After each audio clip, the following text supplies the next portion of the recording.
Hello, it's Scott Manley here. Now, ever since the release of Kerbal Space Program 0.90 beta, I've had a bunch of people asking for some new tutorials specifically covering contracts and the administration building, the strategies. So this is going to be a little bit of coverage here. It's going to be at a pretty low level, but you might learn some stuff here.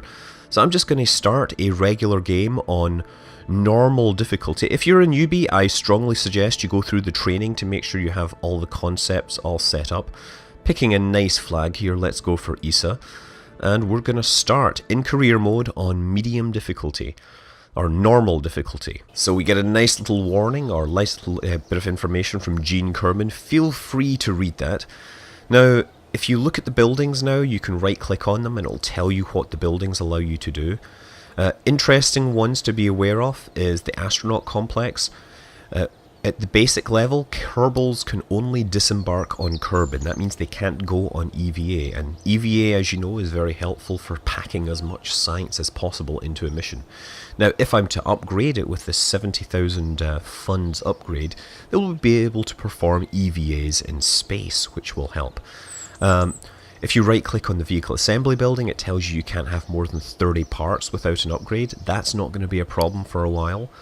The tracking station, the orbits are going to be visible in the map, but when you upgrade it, you will be able to see patched conics. The difference being that as you transit from one sphere of influence into another, I'm guessing the upgraded facility won't show you those further orbits after you've left the sphere of influence.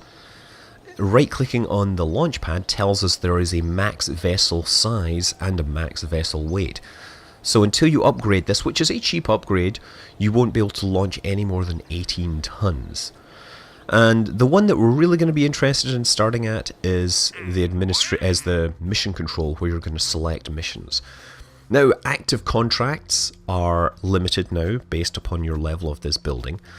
And you can only select two, and the only two you want to select are launch a vessel and set an altitude record.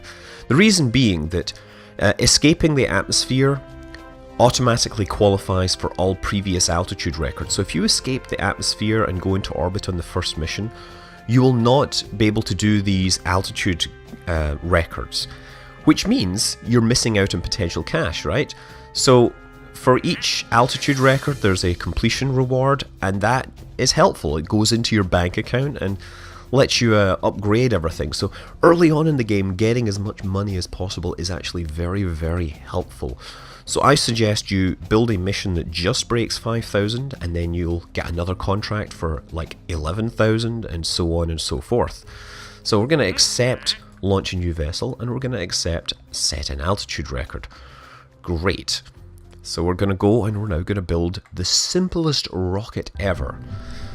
Werner von Kerman has some hints for us. You should probably read those. Now we've got a capsule. Since we're going to be putting crew in it, you want to put the parachute on this. That'll appear down in the staging diagram in the bottom right corner. Now for engines, you can have a fuel tank powering a liquid fuel engine, but I strongly suggest you don't do this on your first mission, because there's a pretty good chance that with that tiny parachute you're going to land too hard and break your engine or your booster. So the engine is 850, whereas the solid rocket booster costs 325. This will be a lot cheaper if you lose a solid rocket booster, so I would suggest that. But furthermore, since we're aiming for this magic 5,000 meter altitude, you want to cut back the amount of fuel in here to, I see, just about 260, 259.8. Before you launch, you want to have these on separate stages. And finally, I would suggest adding a little antenna here, the communitron. You can stick that on the side. It looks offset, but because this is a physics-less part, we are not going to be worried about the mass changing. So let's launch. Incidentally, actually, yeah, down here, this is the craft statistics here. It tells you how heavy it is. This is very important. If any of these things turn red, it is too big for the launch pad. Okay, so we're ready to go. First thing we're going to do though is we're going to do a crew report from the pad to get some science, and we're going to transmit this right away. And there's a little transmitter coming out there transmitting all that scientific goodness. It does, however, use electric charge, so on this mission I can only afford one transmission. But it does free up a slot to collect more data. Now, I talked about the engines getting destroyed on landing under a parachute. Well, there's one way that you can actually beat that here. If you zoom out, you're probably aware that there's the ocean right there. If we can hit the ocean and hit our 5,000 meter mark, then we will have everything alive and we will be much happier. So on launch, I'm going to immediately press the D key and bring my rocket over so it's pointing roughly about 65, between 60 and 70 here. To keep it stable, I'm going to enable SAS, Stability Assist System. There you can see the white light coming up here. That means Jebediah will try to keep us flying in a straight line. So I'm going to ready hit space and then immediately turn using the D key. And there we go. And if you overshoot, you have the A key.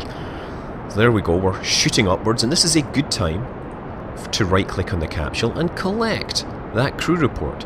The shores look inviting and you watch the waves roll into the coast. So I'm going to keep that data now because I don't have the electrical charge. Our rocket has burned out and we have passed the 5,000 meter mark. That's pretty good. You can see our velocity vector here on the nav ball is starting to go downwards, getting lower and lower, and soon we shall be falling downwards. This is my vertical speed indicator up the top here. Now we are starting to fall back to the ocean, and we are in fact over the ocean.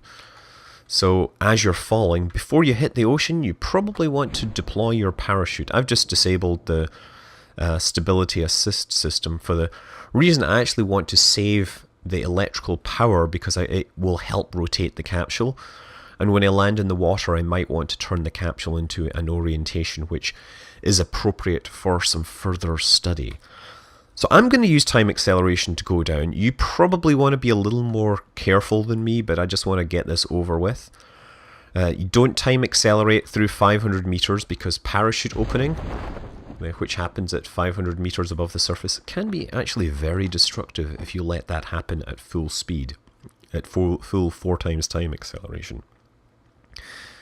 Okay, and I'm going to again time accelerate and take it out of time acceleration just before I hit the surface so that the physics doesn't mess me up.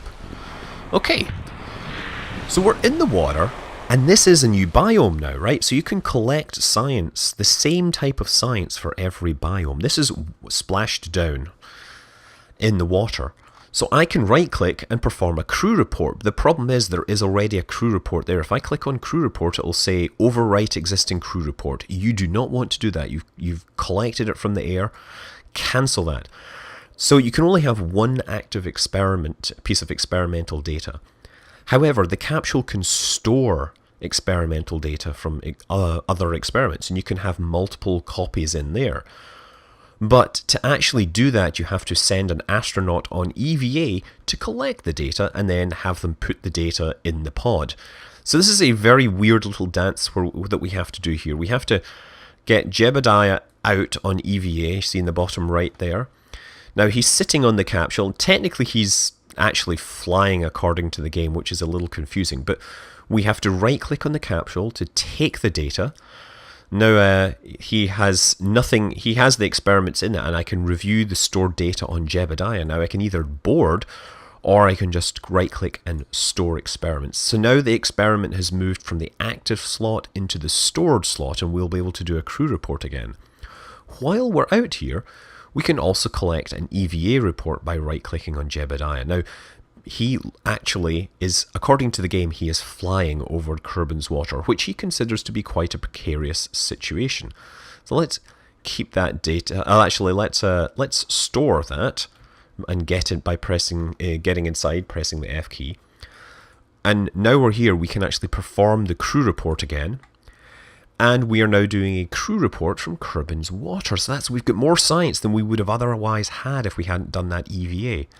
Going to keep that, and then there's one last thing I want to do. I'm going to roll the capsule onto its side like that, again using SAS to stop it. EVA out, and he'll now swim in the water. And you could swim around and say, look, I'm swimming in a spacesuit. That makes total sense, right?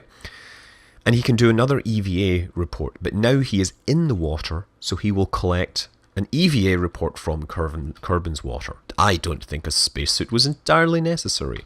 So swim up to the capsule, and assuming you're near the hatch, press F and F again, and you're on board, and you've now maximized the science you can get from this mission. So you can recover it and feel your victory. Okay, look, it tells you where we got science on this mission. We got 5 different science reports. We got 25 science in total. We recovered the vessel and a number of parts, so we get money back from the vessel parts. We only get 97% of the value because the closer you are to Kerbal Space Center, the larger proportion of cash you get back. But we're still close enough that it's helpful, and so that's a bit of cash that comes back. We only spent about 1,356 on this rocket. And Jebediah Kerman, he has 1 experience point, so that will help him become a better Kerbal. Now, up in the top right, you can take a look at the contract completion messages, which is great. We'll just discard this. Launch a new vessel, great. Now, we have science up here. We want to spend the science. We spend the science in the R&D center. All things being equal, you should have enough to unlock the first node, which gives you decouplers, which are very helpful, and the mystery goo containment unit. You can also, I strongly suggest going for survivability as your first one, because it adds radial mount parachutes, which means you can add more parachutes to your vehicles and therefore land heavier loads. This is very, very useful thing to have. Liquid fueled engine and the landing struts are kind of nice for building landers later. So I'm going to research those, and now we don't have enough cash to unlock the other nodes. So let's go back, and now we're going to pick out some new contracts for this mission. So now we have another altitude record. So we're going to do that. The next altitude record after this is 22,000, so you want to go between 11,000 and 22,000. Don't bother with these ones. See if any of these things actually work. And you know what? None of these... Oh, this is going to work, yes. We can test a solid fuel booster landed at Kerbin, which is what we're using, right? The RT-10. Visual surveys, you will have to fly over a target, and you got to fly below this altitude at a specific location. Until you get plane parts, these ones on Kerbin can be kind of hard. If you're not sure how to do a contract, don't accept it, because you will then have to abandon it and lose. You'll pay the, you'll pay the failure cost. Although, that matches up with your advance, you will lose a little bit of reputation. This is the reputation bar in the middle. Let's close that off. So we've selected these 2 things. Okay, so we want to go above 11,000 now, right? We're going to use the same rocket because it's actually going to work pretty well here. And what I want to add to it, first of all, is more fuel. Add this fuel in. And we want to add, under science, we have the mystery goo. We're going to add a couple of these to it. The mystery goo is actually, it sticks onto the side, unlike other parts. And since it sticks onto the side, it will cause your thing to flip around. So you want to make sure you put this on symmetrically by pressing the X key, and you can see in the bottom left there is a little symmetry mode. So you can make it as many of those as you like. 2 is a good number. And since we're going to be landing back on the surface, we probably want 2 parachutes as well. So with these extra parachutes, we should be able to land this whole thing safely. And we should, in theory, be able to exceed the 11,000 target. Let's launch it and see what happens. Okay, and we're ready to go. Now we could, if we want to go higher, we can adjust our thrust, but I think we're ready to go. No, we could try aiming. Yeah, we should aim a little to the left here this time. So I'm going to go slightly to the left, because that might take us out over grasslands. We should collect a mystery goo science while we're flying. The goo jiggles and wobbles as the craft flies, so we'll keep that data. Now we can do another crew report, but we already have crew report from Kerbin Shore, so there's not much for us to gain. But hopefully we'll come out over these grasslands and be able to collect some data in a minute. We're starting to move pretty fast here, 500 meters per second. Will that get us over the 11,000 meter mark? Who knows? 10,000... Yes, you see, judged us almost right. There, we got both missions, both contracts complete. So we got that for 5,000, and we got the testing. The testing contract is pretty weak in terms of cash, but it is advantageous to do this. So we're still going up. We're about to start falling down. Now, can I do a crew report? There, we're flying now, flying over Kerban's grasslands, and you can see my house from here. Great, we're going to keep that data. And as we're falling back, time to activate the parachutes and time accelerate down to the surface. So different experiments have different rules. The mystery goo will just tell you that they're flying at Kerbal. So that's actually, you don't get different biomes when you're flying. Yeah, that's fine. I just thought, I thought for a second my parachute had deployed, and I get very concerned because parachutes falling off are very unfortunate. And about 1,000. We're moving down at about 80 meters per second. As soon as those parachutes open, we will be much safer. There we go. So let that get down to the surface. You can see the shadow as you're coming down. Shadow is extremely helpful during landing because it lets you figure out how far away from the surface you are. From the outside, this altitude is relative to sea level. The ground itself is above sea level, so you will hit it before this goes to zero, and that's very important to know when you're trying to land on other planets. There we go, and touchdown. And we've fallen over. Okay, yeah, you want to make sure you fall over onto your back here, because if you fall over face down, you will not be able to get out. So I can observe the mystery goo from the ground. Yes, I observe the goo from the grasslands. I'm going to keep that data. And we can do a crew report now. Sorry, we have a crew report, of course. Sorry, so we get an EVA. We got to do this trick again. Take the data, store the experiments, and yeah, he can collect an EVA report about flying over Kerbal. Store that. Do the crew report again. So that's extra science, extra science, extra science. Keep that data. And EVA once again. Now, we can try and get some science off the ground here. We might not be able to get back into the pod. That's why I went back into the pod first to do the crew report. So that's a little more science. We can't plant flags yet. We don't have that option. Now, you can try running in there, so I'm going to try this. Run in and space. Didn't quite work. Maybe I can run over the side of this. There, that totally worked. Of course, there's no advantage to being recovered inside the capsule, but I'm doing it nevertheless. So recover the vessel. Okay, so this is another 29 science. That's excellent. And again, all the reports of parts. And you know what? I made a very silly mistake there. I should have flown with a different astronaut. Instead, I flew with Jebediah. Remember that experience point? Well, you should be spreading those around because he won't get more experience from repeating the same thing that he's previously done. He has to do new things. So, yeah, thing that I forgot to do there. Okay, so over at the mission control once again, we have 2 more contracts. We can set an altitude record, and you're gonna just have to keep doing this. This is the best way to build your cash reserves up, is by doing all of these. We could test the bigger solid rocket booster while landed at Kerbal. That might be interesting. We could test a Sepatron while splashed down. We could test things in flight. Now, testing things in flight is hard because you have to make sure you have the correct altitude. We have this option to test the LVT-45 liquid fuel engine. That's probably a good one because it means we do it at landing, and it means we can actually start building rockets with a liquid fueled engine. So let's actually do that one. Now, of course, one other thing to know is that if you're flying, you can hit the escape key and revert the flight if you perhaps go way over 22,000 or way under.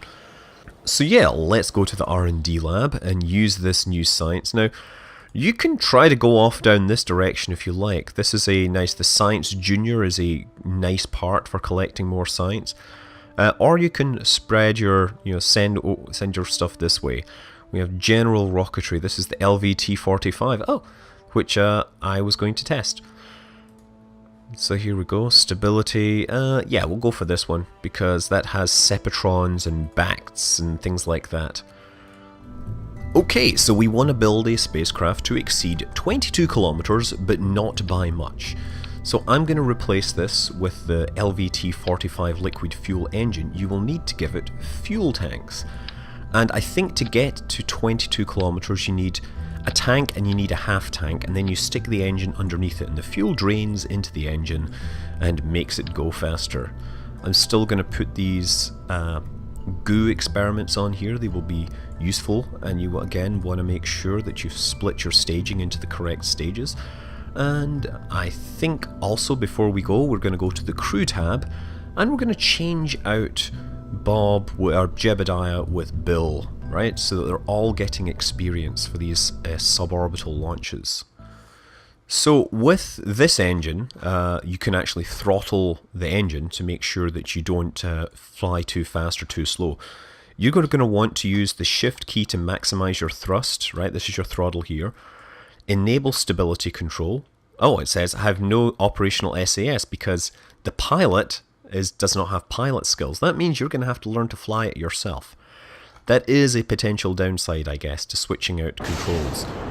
So Bill isn't a pilot, he is an engineer, so just don't touch the controls. The only thing to do is now watch your velocity. Once it reaches about 150, you want to throttle back a bit, and you want to try and use the various controls to keep it pointing upwards. So this might actually be too much for you. If you can't do this, if you can't adjust your throttle and adjust the controls at the same time, just switch back to Jebediah and use the stability control system. So the reason I'm throttling back is that as you're going through the atmosphere, in the lower atmosphere is very thick. See this blue bar? That is your atmospheric pressure. And that drag slows you down. And if you have too much drag, you may not hit the altitude you need. So I'm going to keep it below about 200, keep it rising slowly, but keep it below 250 until I get above about 10 kilometers. So now I'm going to let it start to build up, and then as I'm about to run out of fuel, I'm going to throttle up to maximum just to make sure I cross the threshold going as quickly as possible. So yeah, now's a good time. We're above 14 kilometers, the fuel's about to run out, and there we're going at half a kilometer per second, and that velocity should carry us over the 22 kilometer mark. In fact, it might carry us even further, which could be a problem. Now, by travelling higher, we've now entered a new biome, and new biomes means new scientific data. So I can do another crew report from here, and it tells me I'm getting a crew report from the upper atmosphere. Yeah, I'm going really, really high. I might actually break through my next altitude barrier, which means I will lose science. I'm going to transmit this data because it's good to get it out of here since I've got excess charge. I'm going to also collect mystery goo. There we go.